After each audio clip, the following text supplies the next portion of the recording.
No contristéis al Espíritu Santo. Sermón predicado la mañana del domingo 3 de marzo de 1867 por Charles Spurgeon.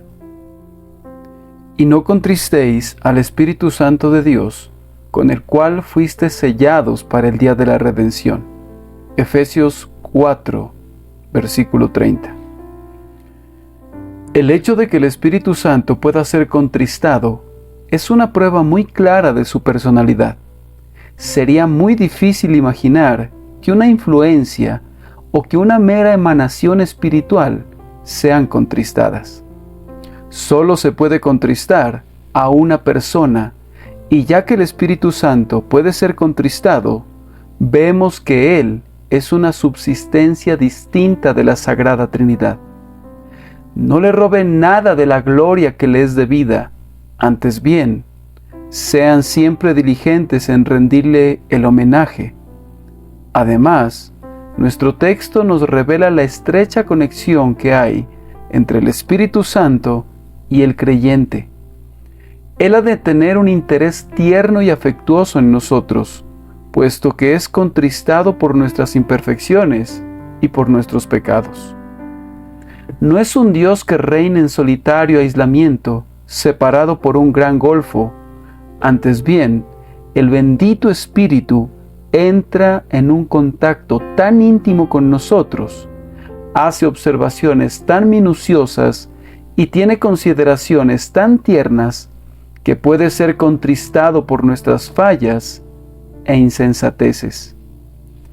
Aunque la palabra contristar sea dolorosa, hay miel en la roca, ya que es un pensamiento inexpresablemente deleitable, que quien gobierna el cielo y la tierra, y es el creador de todas las cosas, quien es el infinito y siempre bendito Dios, condescienda a entablar relaciones tan infinitas con su pueblo, que su mente divina puede ser afectada por sus acciones.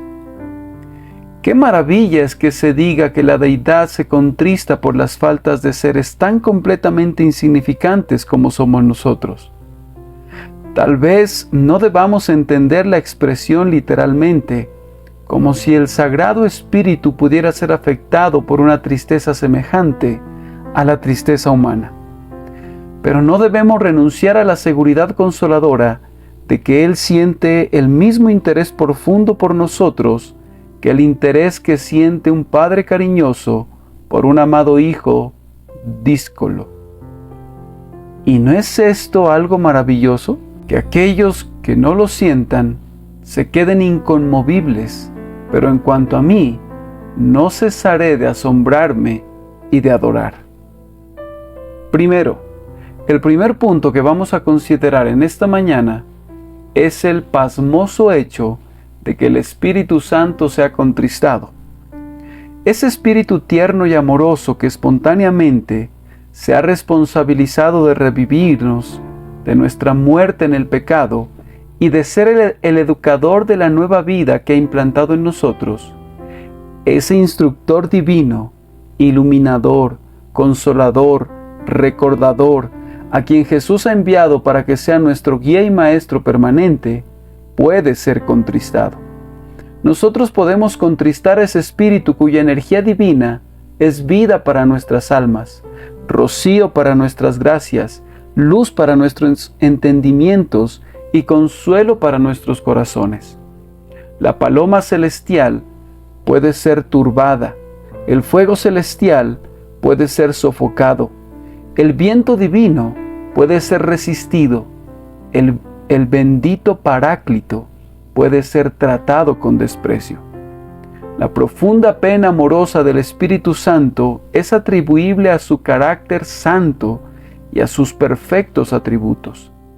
La naturaleza de un ser santo es susceptible de ser vejada por la impiedad. No puede haber concordia entre Dios y Belial. Un espíritu inmaculadamente puro no puede menos que sentirse agraviado por la inmundicia, y especialmente tiene que sentirse contristado por la presencia del mal en aquellos objetos de sus afectos.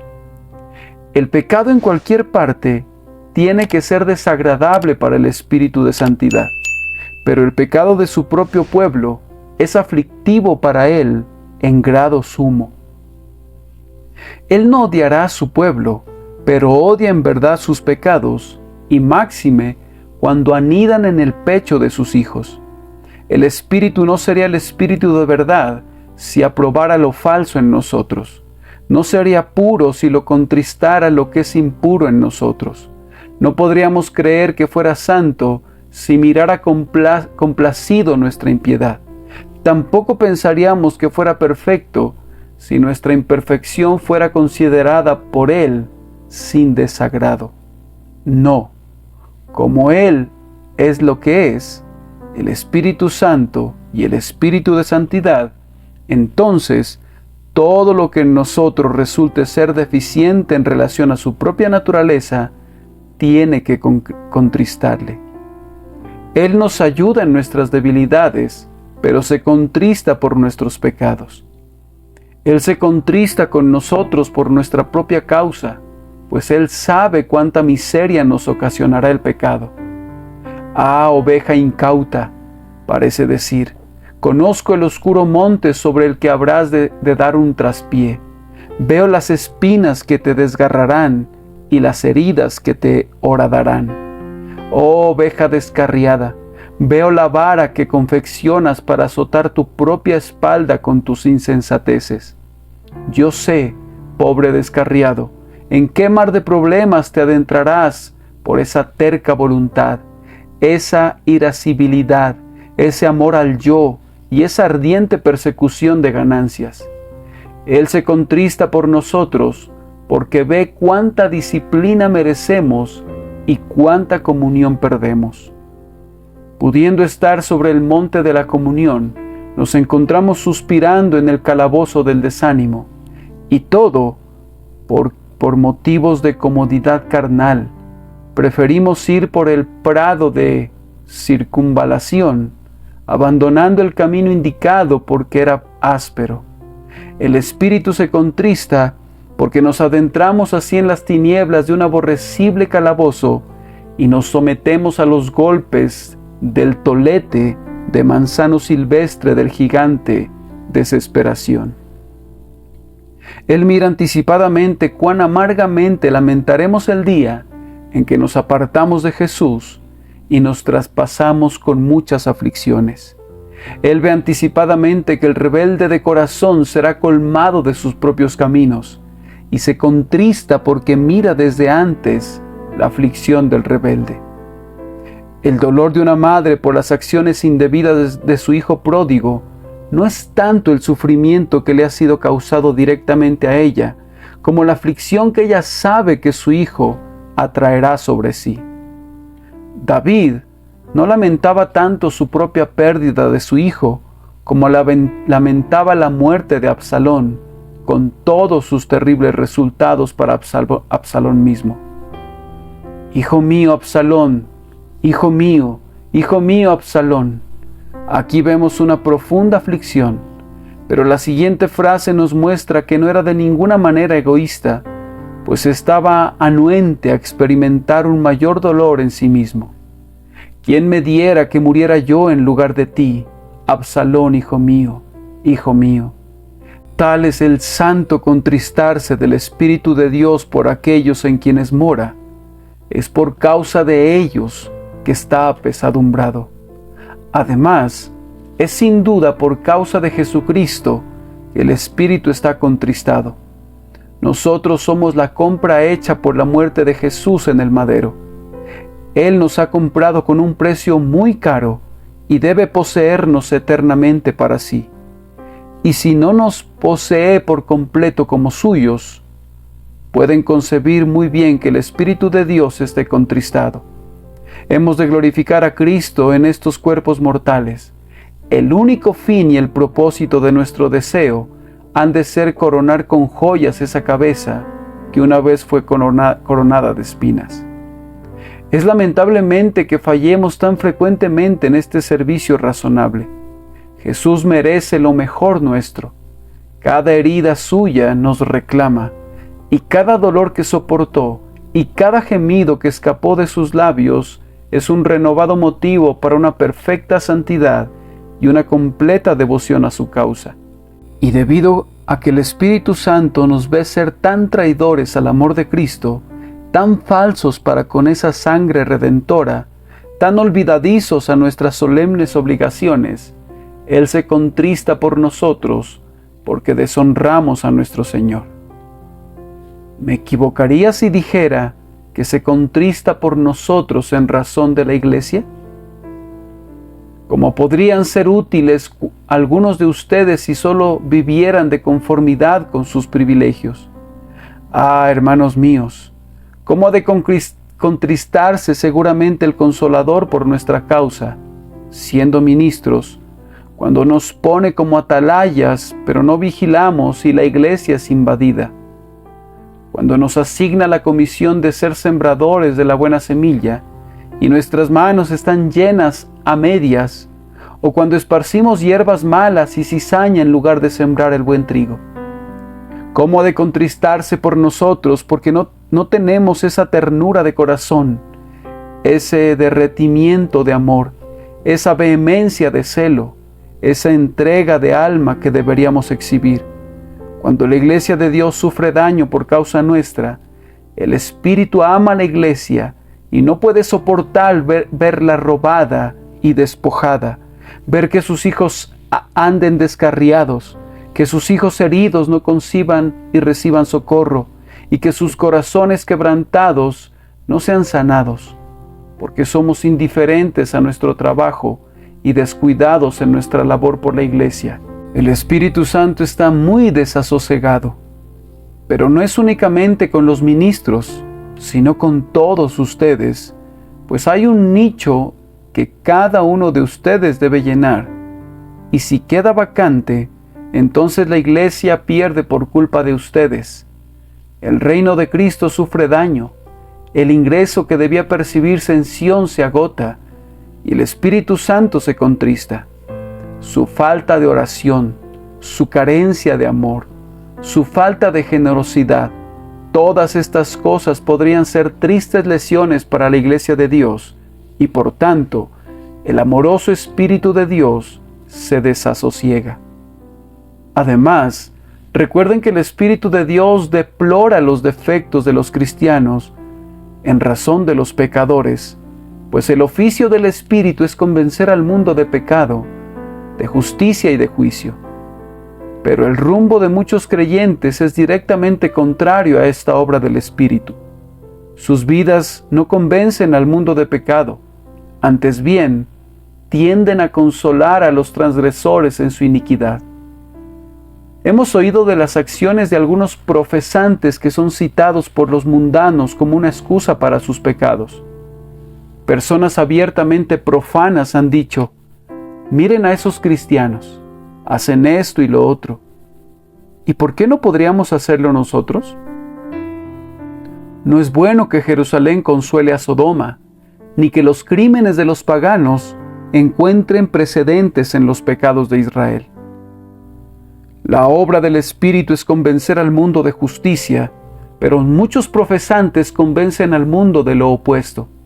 No, dice el mundo, no se puede tener mayor justicia en Cristo que en cualquier otra parte, pues miren a quienes le siguen o pretenden hacerlo, y ¿dónde está su justicia?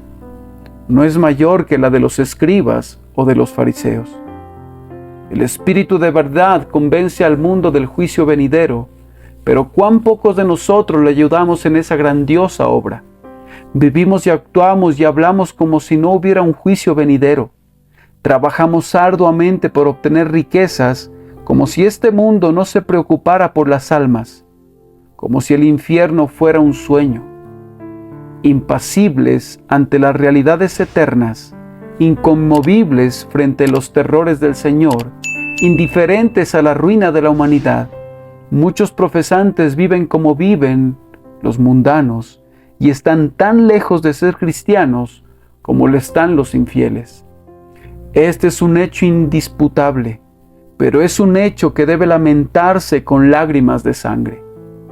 Varones hermanos, no me atrevo a pensar cuánto de la ruina del mundo ha de ser puesto a la puerta de la iglesia, pero me atrevo a decir esto, que aunque los propósitos divinos serán cumplidos y Dios no perderá ninguno de sus elegidos, el hecho de que nuestra ciudad de Londres sea ahora una ciudad más bien pagana que cristiana, no puede ser puesto a la puerta de nadie, sino a la puerta de la iglesia profesante de Dios y a la de sus ministros. ¿A dónde más podría estar? ¿Está la ciudad envuelta en tinieblas?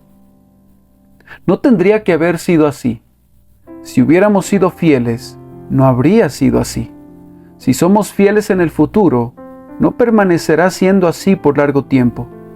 No puedo imaginar a una iglesia apostólica establecida en medio de Londres y llena del ardor de los primeros discípulos, que permanezca por largo tiempo sin testimoniar sensiblemente a las masas.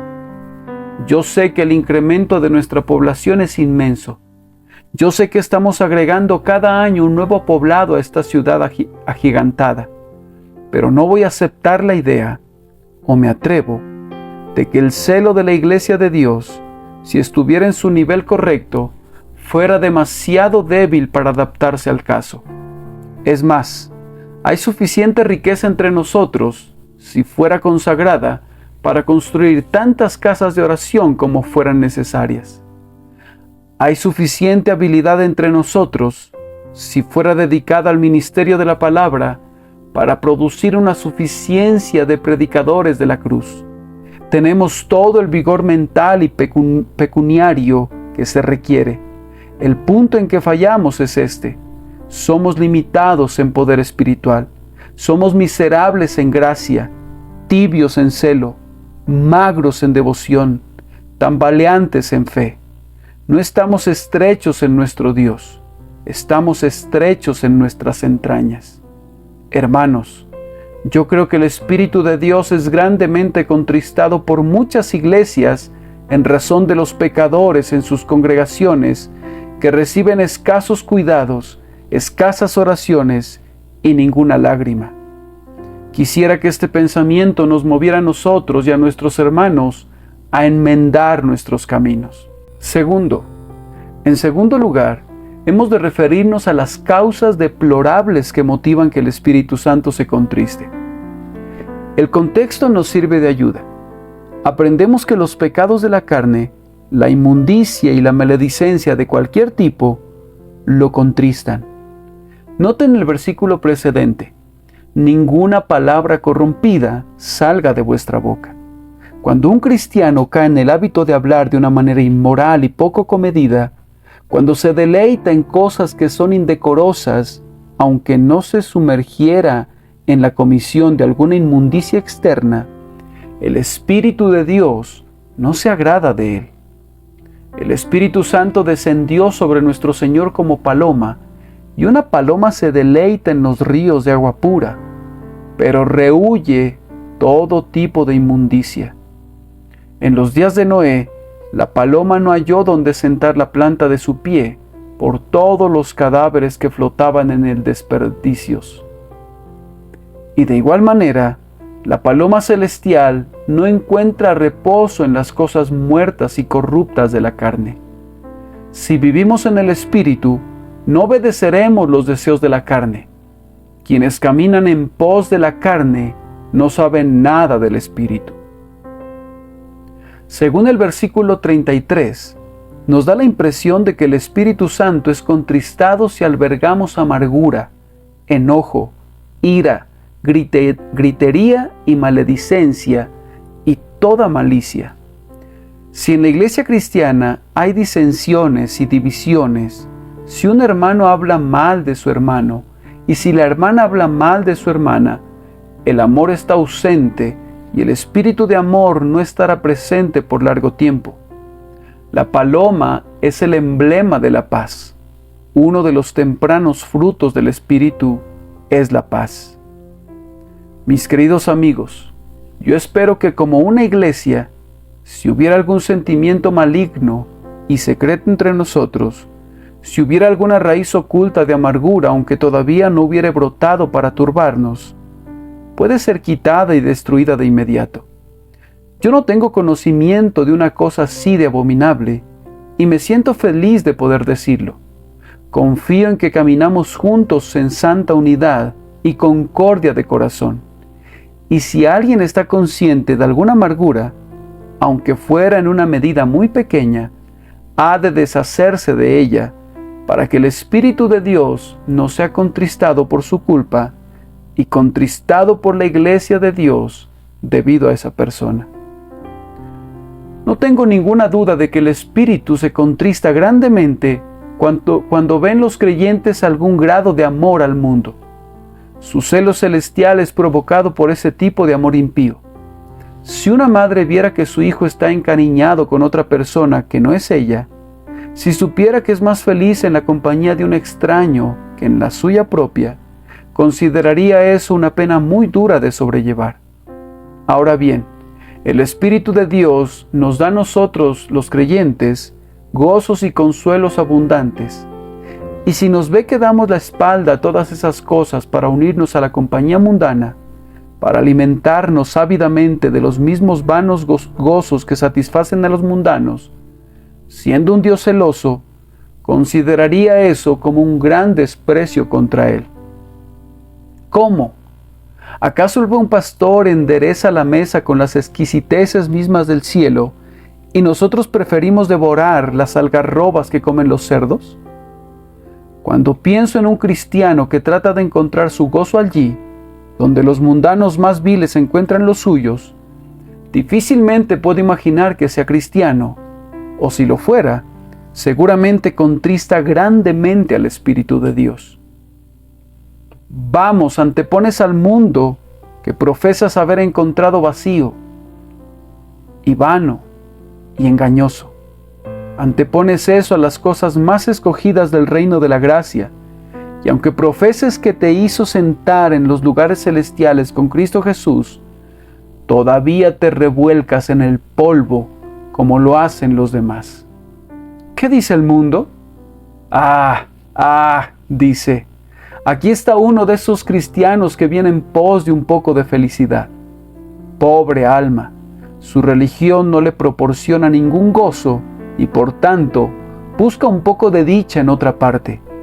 Denle un espacio, pobre tipo, pues se la pasa mal los domingos. Entonces se corre la voz de que los cristianos no tienen gozo en Cristo, que nos tenemos que negar a nosotros mismos toda verdadera felicidad y que solo podemos lograr un poco de deleite a hurtadillas, cuando hacemos lo mismo que hacen los demás. ¿Qué calumnia es esa? Y sin embargo, ¿cuántos profesantes son responsables por ello? Si viviéramos en comunión con Jesús, no apeteceríamos lo que el mundo ofrece. Despreciaríamos su júbilo y hollaríamos sus tesoros. La mundanalidad en cualquiera de sus versiones tiene que ser muy aflictiva para el Espíritu de Dios. No solamente el amor del placer, sino el amor de las ganancias. La mundanalidad de los hombres y mujeres cristianos al imitar al mundo en el vestido, la mundanalidad en el lujo o en la conversación, tiene que desagradar al Espíritu de Dios, porque Él nos define como un pueblo peculiar y nos dice, salid de en medio de ellos y apartaos, y no toquéis lo inmundo. Y luego nos promete, y seré para vosotros por padre, y vosotros me seréis hijos e hijas. Pero si no queremos apartarnos, ¿cómo podríamos esperar que no sea contristado? Israel fue constreñido a dejar Egipto para ir al desierto, y Dios dice, me he acordado de ti, del amor de tu desposorio, cuando andabas en pos de mí en el desierto. Pareciera amar mucho la temprana separación de Israel para sí. Y así, yo creo que el Señor se deleita en ver a su pueblo rompiendo vínculos afectivos, renunciando a los placeres carnales y saliendo del campamento para llevar el vituperio de Cristo. El corazón de Jesús se embeleza cuando ve que su iglesia abandona el mundo. Aquí tenemos sus propias palabras para su esposa. Oye, hija, y mira, e inclina tu oído, olvida tu pueblo y la casa de tu padre, y deseará el rey tu hermosura. Le encanta que sus santos sean enteramente para Él. Él es un Salvador celoso, y de aquí que Pablo diga que laboraba para presentar a la iglesia como una virgen pura a Cristo. Jesús quiere que nuestra castidad para Él sea guardada más allá de toda sospecha, para que lo escojamos como nuestra única posesión y dejemos las cosas ruines de la tierra a quienes la aman. Hermanos míos, eviten contristar al Espíritu Santo en razón de la mundanalidad. Además, el Espíritu de Dios es contristado grandemente por la incredulidad. Querido amigo, ¿qué podría contristarte más que tu hijo sospechara de tu veracidad? ¡Ay!, da voces el padre. ¿Podríamos haber llegado al punto de que mi propio hijo no me crea?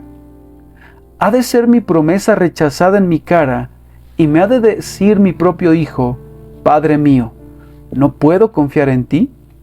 Ninguno de nosotros como padres ha llegado todavía a ese punto y sin embargo, ¿habrá llegado a ese punto nuestro Dios? ¡Ay! Ha sucedido. Hemos despreciado el Espíritu de verdad al dudar de la promesa y desconfiar de la fidelidad de Dios. De todos los pecados, seguramente este ha de ser uno de los más provocadores. Si permaneciera en algo el virus de la culpa diabólica, ha de ser en la incredulidad, no en la de los pecadores, sino en la del propio pueblo de Dios, pues los pecadores no han visto nunca lo que los santos han visto, no han sentido nunca lo que nosotros hemos sentido, no han sabido nunca lo que hemos sabido, y por tanto, si dudan, no pecan contra tal luz, ni desprecian a tales argumentos invencibles a favor de la confianza, como lo hacemos nosotros.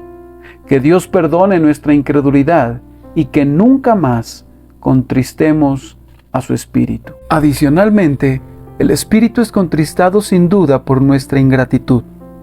Cuando Jesús nos revela su amor, si abandonáramos la cámara de comunión para hablar con ligereza y olvidar ese amor, o si, cuando hemos sido levantados del lecho de la enfermedad, no estuviéramos más consagrados que antes, o si cuando nuestro pan nos es dado y nuestra agua es segura, nuestro corazón nunca agradecería al dador generoso, o si siendo preservados en medio de la tentación, falláramos en magnificar al Señor, seguramente en cada caso, esto sería un pecado que provoca a Dios.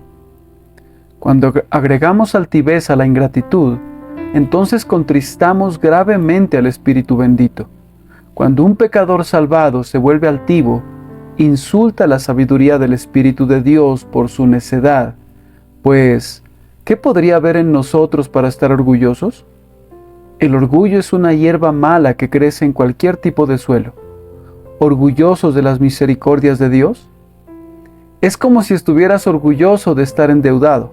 Vamos, algunos de nosotros somos tan insensatos que Dios no puede exaltarnos, pues si lo hiciera, pronto sufriríamos de mareos en el cerebro y caeríamos irremediablemente. Si el Señor pusiera, aunque fuera una pieza de oro del consuelo en nuestros bolsillos, nos consideraríamos tan ricos que estableceríamos nuestro negocio por cuenta propia y cesaríamos de depender de Él. No puede consentirnos con un pequeño gozo. Tiene que guardarnos como el padre de la parábola guardó al hermano mayor, que se quejaba: «Nunca me has dado ni un cabrito para gozarme con mis amigos». Oh, es triste que seamos tan necios como para volvernos orgullosos de nuestras gracias. Esto contrista grandemente al Espíritu en una persona individual, y con mayor razón cuando se convierte en la falta de una iglesia entera. Si ustedes como iglesia se jactan de que son numerosos o generosos o ricos, todo habría terminado para ustedes. Dios abate a quienes se exaltan. Si su alma se jactara en el Señor, pueden jactarse tanto como quieran, pero si se glorían en cualquier otra cosa, Dios escondería su rostro y serían turbados aunque su monte hubiera estado firme alguna vez, de tal forma que soñaron que no podía ser conmovido. Yo no podría darles una lista completa de todos los males que contristan al Espíritu de Dios, pero permítanme mencionarles aquí particularmente a uno: la falta de oración. ¿No se aplica esto a algunos? ¿Cuán poco oramos algunos de nosotros? Que cada conciencia sea ahora su propio acusador. Mi querido hermano, ¿qué hay en cuanto al propiciatorio? ¿Qué hay en cuanto al aposento y a la secreta comunión con Dios? ¿Qué hay en cuanto a la lucha pidiendo por tus hijos? ¿Qué hay en cuanto a suplicar por el pastor? ¿Has sido renuente a interceder por la conversión de tu vecino? ¿Podrías leer la historia de la intercesión de Abraham por Sodoma y decir que tú has intercedido por Londres de la misma manera? ¿Podrías leer sobre Jacob en el arroyo de Jaboc y decir que tú pasaste, ya no digamos una noche, sino una hora luchando con el ángel alguna vez? La falta de oración de esta época es uno de sus peores signos, y la falta de oración de algunas de nuestras iglesias cristianas hace pensar como si Dios estuviera a punto de retirarse de la tierra, pues en muchas iglesias, según me informan, experimentan dificultades para lograr que un suficiente número de hombres asista a las reuniones de oración para siquiera continuarlas. Sé de algunas iglesias: no lo anuncies en Gad, ni deis las nuevas en las plazas de Ascalón. Sé de algunas iglesias que han renunciado a las reuniones de oración porque nadie asiste. Si este fuera un caso solitario, debería ser lamentado cotidianamente. Pero hay muchísimas iglesias en una condición semejante. Que el Señor tenga misericordia de ellas y de la tierra en la que moran tales iglesias. Para resumir muchas cosas que podrían ser dichas, pienso que el Espíritu Santo será contristado por cualquiera de nosotros si nos entregáramos a cualquier pecado conocido, sea cual sea. Y voy a agregar a eso que también será contristado si alguno de nosotros descuida cualquier deber conocido, sea cual sea. No puedo imaginar que el Espíritu de Dios se agrade con un hermano que conoce la voluntad de su Maestro y no la hace. Yo sé que la palabra dice que recibirá muchos azotes. Seguramente, dar azotes ha de ser el resultado de la pesadumbre de parte de la mano que administra tales azotes. Si alguna persona o alguna iglesia conoce el bien y no lo hace, para ella o para la iglesia constituirá un pecado, y aquello que podría no ser pecado en el ignorante, se convertirá en pecado para los que son bendecidos con la luz. Tan pronto como tu conciencia es iluminada y conoces la senda del deber, no necesitas decir: otros deben hacerlo. Deben hacerlo, pero se sostendrán o caerán ante su propio Señor. Si tu juicio es iluminado, apresúrate y no te demores en guardar los mandamientos de Dios. John Owen, en su tratado sobre el Espíritu Santo, hace un comentario diciendo que él cree que el Espíritu de Dios fue grandemente contristado en Inglaterra debido a la declaración pública hecha en los artículos de la doctrina, en el sentido de que la Iglesia de Dios tiene el poder para decretar ritos y ceremonias por ella misma. La palabra de Dios es la única regla de la Iglesia de Dios.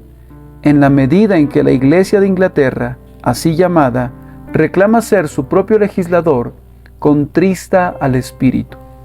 Cuando una iglesia reclama para sí el derecho de juzgar cuáles han de ser sus propias ordenanzas, en lugar de reconocer voluntaria y obedientemente que no tiene ningún derecho de elección de ningún tipo, sino que está obligada a obedecer la voluntad revelada de su grandiosa cabeza, peca terriblemente.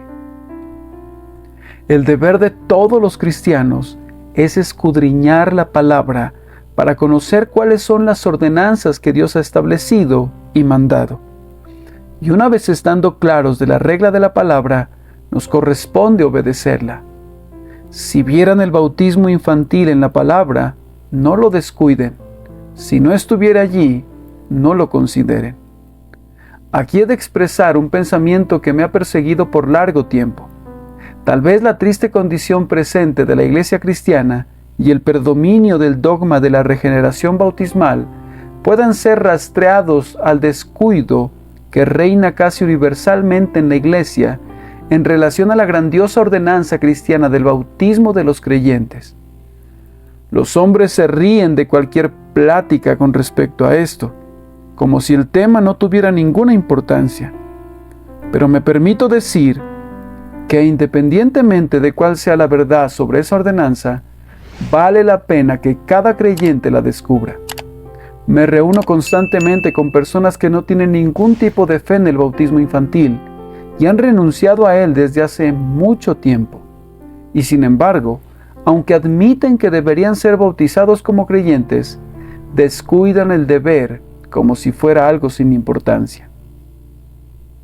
Ahora observen que cuando el gran día revele todas las cosas, estoy persuadido de que revelará esto, que la suplantación que ha hecho la Iglesia del bautismo de los creyentes por el bautismo de los infantes no solamente fue un gran instrumento en el establecimiento original del papado, sino que el mantenimiento de esa perversa ordenanza en nuestra Iglesia protestante es la raíz principal y la causa del presente avivamiento del papado en esta tierra. Si quisiéramos poner el hacha en las raíces del sacramentalismo, debemos regresar al viejo método escritural de dar ordenanzas solamente a los creyentes. Ordenanzas que vienen después de la fe, no antes de la fe. Hemos de renunciar a bautizar para regenerar, y hemos de administrar el bautismo solamente a quienes profesan ser ya regenerados. Cuando todos lleguemos a eso, no oiremos más acerca de la regeneración bautismal, y otras 1000 doctrinas falsas desaparecerían. Si establecieran la regla de que los incrédulos no tienen ningún derecho a la ordenanza de la Iglesia, entonces les estarían quitando a los hombres el poder de establecer la profana institución de una iglesia del Estado. Pues fíjense, no sería posible ninguna iglesia nacional sobre el principio del bautismo de los creyentes, un principio que es demasiado exclusivo para adecuarse a la mezclada multitud de una nación entera. Una iglesia del Estado tiene que aferrarse al bautismo infantil. Necesariamente tiene que recibir a todos los miembros del Estado en sus números. Tiene que hacerlo, de lo contrario, no podría esperar la paga del Estado. Hagan de la iglesia un cuerpo que conste únicamente de hombres que profesan ser creyentes en el Señor Jesús, y que la iglesia diga a todos los demás: ustedes no tienen arte ni parte en este asunto mientras no sean convertidos. Y entonces habría un término a la alianza profana entre la iglesia y el mundo, que es ahora una plaga que marchita nuestra tierra.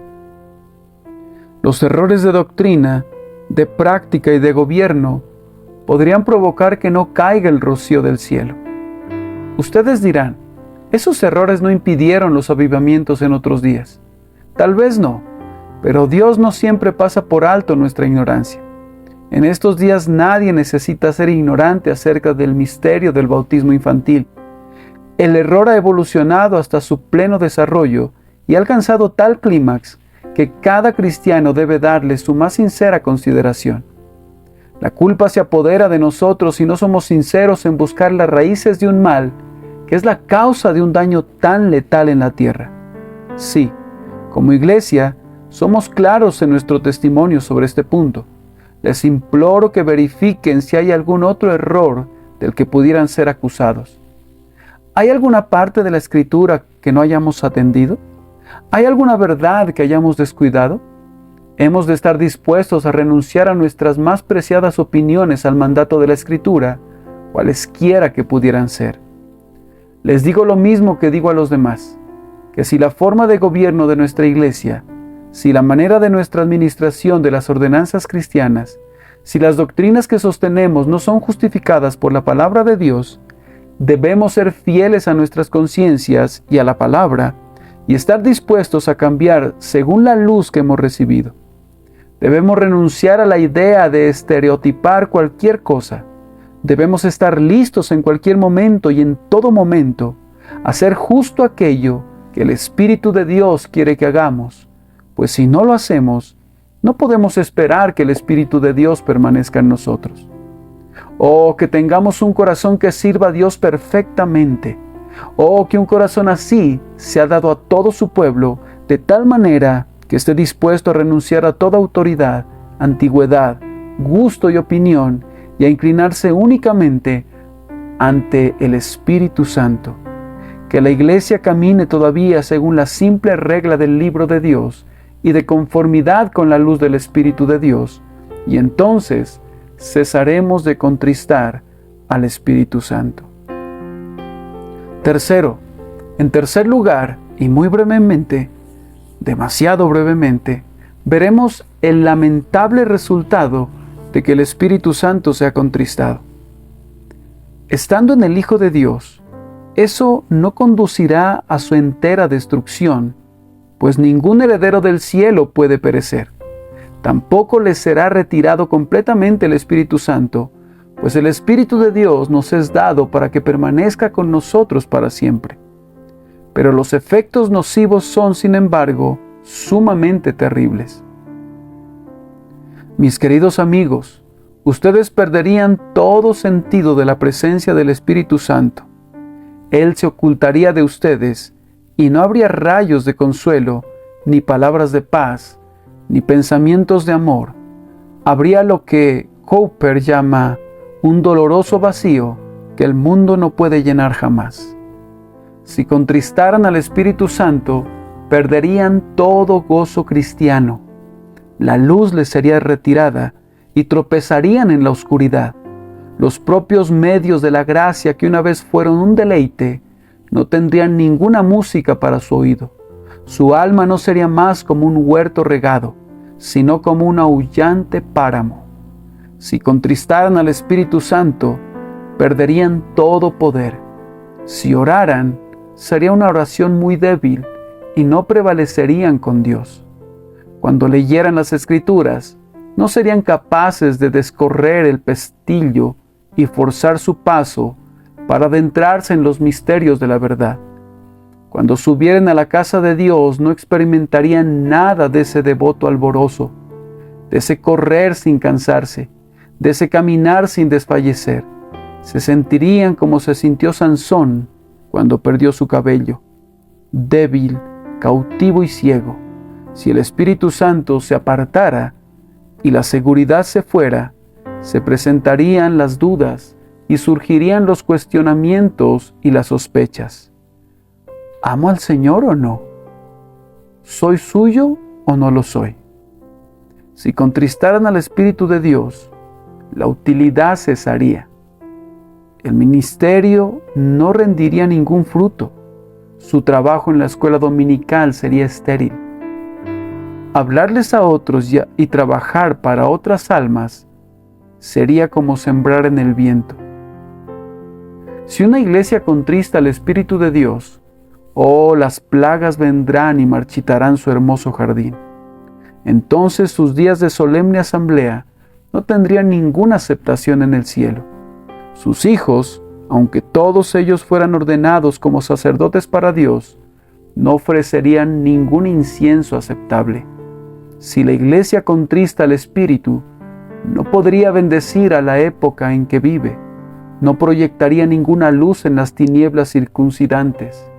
Ningún pecador sería salvado por su medio. Habría solamente unas cuantas adiciones a su número. Sus misioneros cesarían de partir a otros lugares. No habría desposorios de comunión en su casa. Tinieblas y muerte reinarían donde todo era gozo y vida. Hermanos amados en el Señor, que el Señor evite que como iglesia contristemos a su Espíritu y haga que seamos denodados, celosos, veraces, unidos y santos, de tal forma que podamos retener entre nosotros a este huésped celestial que nos abandonaría si lo contristamos. Cuarto, por último, el texto usa un argumento personal para prohibirnos que contristemos al Espíritu, con el cual fuisteis sellados para el día de la redención. ¿Qué significa eso? Hay muchos significados atribuidos por diferentes comentaristas. Nos contentaremos con los siguientes. Se pone un sello sobre algo para atestiguar su autenticidad y autoridad. ¿Por qué medio puedo saber si soy realmente lo que profeso ser? Soy un cristiano por profesión. ¿Cómo sé si realmente soy un cristiano o no? Dios pone un sello sobre cada santo genuino. ¿Cuál es? Es la posesión del Espíritu Santo. Si tienes al Espíritu Santo, mi querido amigo, ese es el sello que Dios ha puesto sobre ti para indicar que tú eres su hijo. ¿No ves entonces que si contristaras al Espíritu, perderías tu sello y serías como una comisión con el sello suprimido? ¿Serías como una nota escrita a mano sin una firma? Tu evidencia de ser hijo de Dios es el Espíritu, pues si alguno no tiene el Espíritu de Cristo, no es de Él. Si no tienes en ti al Espíritu, esa sería para ti una evidencia decisiva de que no perteneces a Cristo, pues carecerías del cimiento de la verdadera seguridad, que es la presencia permanente, el poder y el gozo del Espíritu. Además, he dicho que el sello se usa para testificación, y eso es lo que es, no solo para ti, sino para los demás. Le dices al mundo que te rodea, yo soy un hijo de Dios. ¿Cómo habrían de saberlo? Ellos solo pueden juzgar como tú te debes juzgar, es decir, mirando el sello. Si posees el Espíritu de Dios, pronto verán que eres un cristiano, y si no lo tienes, sin importar qué otra cosa tengas, pronto se descubriría que eres una falsificación, pues carecerías del sello. Amados, toda la historia de la Iglesia demuestra esto, que cuando la Iglesia cristiana ha sido llena del Espíritu de Dios, el mundo ha confesado su linaje porque no podía evitarlo hacerlo. Pero cuando la Iglesia ha perdido su entusiasmo y fervor porque ha perdido su fuego celestial, entonces el mundo se ha preguntado, ¿qué más es esta Iglesia cristiana que una sinagoga de los judíos o que la compañía de Mahoma? El mundo conoce el sello de Dios y si no lo ve, pronto desprecia a esa sociedad que pretende ser la Iglesia de Dios, pero que no tiene ni la marca ni la prueba de ello. La misma verdad es válida en todos los casos. Por ejemplo, en el tema del ministerio cristiano. Cuando vine a Londres por primera vez, hubo algunas pláticas acerca de mi ordenación al ministerio. Si soy ordenado por Dios, no necesito la ordenación de los hombres, y por otro lado, si Dios no me ha llamado a la obra, ningún hombre o conjunto de hombres podría hacerlo. Pero se me dijo, tiene que haber un servicio de reconocimiento para que otros puedan expresar su aprobación. No, dije, si Dios está conmigo, me reconocerán lo suficientemente rápido como un hombre de Dios, y si me es negada la presencia del Señor, la aprobación humana es de poco valor.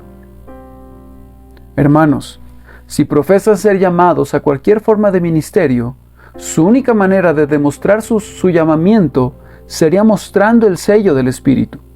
Cuando ese sello está estampado en sus labores, no requerirán de ningún otro reconocimiento. El campamento de Dan pronto reconoció a Sansón cuando el Espíritu vino sobre él. Y cuando fue entre los enemigos, los filisteos, con la quijada de un asno, pronto lo reconocieron cuando lo vieron amontonando a los muertos unos sobre otros. Así es como el cristiano o el ministro han de forzar el reconocimiento de su estatus y llamamiento. Los caballeros de la cruz tienen que ganar sus reconocimientos en el campo de batalla. La única manera en que un cristiano puede ser identificado como cristiano, o en que la iglesia puede manifestarse como una iglesia de Dios, es teniendo el Espíritu de Dios, y en el nombre del Espíritu de Dios, hacer proezas para Dios y dar gloria a su santo nombre. Además, se usa también un sello para preservar, así como para atestiguar. El oriental sella sus bolsas de dinero para asegurar el oro que va dentro, y nosotros sellamos nuestras cartas para guardar su contenido. El sello es puesto para seguridad. Ahora, amados, como la única manera por la que pueden ser reconocidos como cristianos es por poseer realmente el poder sobrenatural del Espíritu Santo, así, también, la única manera por la que pueden ser preservados siendo cristianos y preservados de regresar al mundo, es por continuar poseyendo el mismo Santo Espíritu. ¿Qué serían ustedes si el Espíritu de Dios se fuera? La sal que ha perdido su sabor, ¿con qué será salada? Árboles 2 veces muertos y desarraigados, estrellas errantes, para las cuales está reservada eternamente la oscuridad de las tinieblas. El Espíritu Santo no es un lujo para ustedes, sino una necesidad. Tienen que poseerlo o morirán. Tienen que poseerlo o están condenados. Sí, y con una doble condenación. Aquí interviene esa promesa escogida que el Señor no los dejará ni los abandonará. Pero si los dejara para siempre, no quedaría ningún sacrificio más por el pecado. Sería imposible renovarlos otra vez para arrepentimiento. Viendo que habrían crucificado al Señor de nuevo y lo habrían puesto en una visible vergüenza. No contristes entonces a ese espíritu de quien eres tan dependiente. Él es tu credencial como cristiano. Él es tu vida como creyente. Valóralo más allá de todo precio.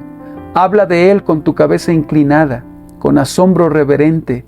Descansa en Él con una confianza amorosa e infantil. Obedece sus amonestaciones más delicadas. No descuides sus susurros interiores. No te apartes de sus enseñanzas contenidas en la palabra o de las dadas por medio de sus ministros, y has de estar tan presto a sentir su poder como las olas del mar están dispuestas a ser movidas por el viento o una pluma a ser transportada por la brisa. Has de estar listo a cumplir sus órdenes. Así como los ojos de la criada están atentos a su ama, así tus ojos han de estar atentos a Él. Cuando conozcas su voluntad, no hagas preguntas, no cuentes los costos, enfrenta todos los peligros, desafía todas las circunstancias. La voluntad del Espíritu ha de ser tu ley absoluta, independientemente de ganancia o pérdida, independientemente de tu propio juicio o de tu propio gusto. Una vez que percibas claramente la voluntad del Espíritu, has de obedecer instantáneamente y has de tratar de seguir percibiendo esa voluntad. No cierres intencionalmente tus ojos a un deber desagradable, ni cierres tu entendimiento a una verdad que no es bien recibida.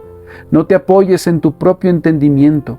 Considera que solo el Espíritu Santo puede enseñarte y que aquellos que no quieren ser enseñados por Él han de permanecer siendo necios irremediablemente. Oh, que viviera para ver que la Iglesia de Dios reconoce el poder del Espíritu Santo, que pudiera verla hacer a un lado la mortaja que ha persistido en llevar durante tan largo tiempo, que pudiera ver que no pone ninguna confianza en el Estado o en el poder, que no confía más en la elocuencia y en el conocimiento, que pudiera verla depender del Espíritu Santo, aunque sus ministros fueran de nuevo pescadores y sus seguidores fueran de nuevo lo vil del mundo y lo que no es. Aunque tenga que ser bautizada en sangre, aunque el hijo varón provoque la ira del dragón y arroje agua como un río contra ella, no obstante, el día de su victoria final habrá de amanecer. Si solo obedeciera al Espíritu, si sus directrices, credos y reglas, sus libros de oración, rúbricas y cánones fueran lanzados a los vientos y el Espíritu libre del Dios vivo gobernara por doquier. Sí, en vez de los decretos de sus concilios y la servidumbre esclavizada del sacerdocio y del ritual, solo abrazara la libertad con la que Cristo la ha hecho libre y caminara según su palabra y según las enseñanzas del Maestro Celestial, entonces podríamos oír el grito del Rey en nuestro medio y las almenas del error caerían. Que Dios lo envíe y que lo envíe en nuestro tiempo y suya sea la alabanza. Me temo que hay algunos aquí que no contristan al Espíritu, pero hacen algo peor que eso. Ellos apagan al Espíritu. Ellos resisten al Espíritu. Que el Señor les conceda el perdón de este grave pecado y que sean conducidos a la cruz de Cristo para encontrar el perdón para cada pecado. En la cruz, y únicamente allí, puede ser encontrada la vida eterna. Que Dios los bendiga por Jesucristo nuestro Señor. Amén.